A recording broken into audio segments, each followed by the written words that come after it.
Saludo po ako sa mga bata na nagbebenta para lang what? May pambaon, makatulong sa pamilya. Ang dami. Pero bakit? Sinabi ko sa inyo na huwag nyo sanang pagtawanan pag may nagbenta. Kasi hindi po madaling magbenta, lalong-lalo na sa umpisa. Kasi I'm sure naranasan nyo to nung umpisa. Bili ka, tinanggihan ka. And that's tanggi. Masakit dito.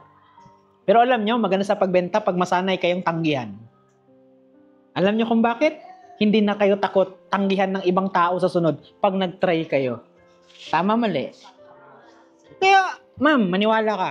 First thing na natutunan mo dito, alam mo na yung halaga na pwede ka palang kumita kahit bata ka. Hindi ko sinasabing pabayaan mo pag-aaral mo, pero you have now the mindset of an entrepreneur kahit bata ka. Second thing, nasasanay kayo. Sabi nilang rejection. Magbili ka? Hindi. Sa palagay ninyo, sa yung araw na to, ilang tao ang ipresentahan niya ng pagtinda niya pero wala nagbili? Sabi na lang natin, 10, 15. Magtaas pa lang nga ng kamay, ayaw nyo kasi matakot kayong ma-reject. How much na lang yung nagbebenta siya?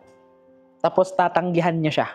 Kaya pag may nagtinda sa inyo, una-una nyong gagawin, kung kaya ninyo, suportahan ninyo. Lalo na pag classmate niya.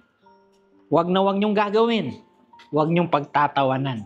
Alam nyo kung bakit? Hindi madali ang magbenta.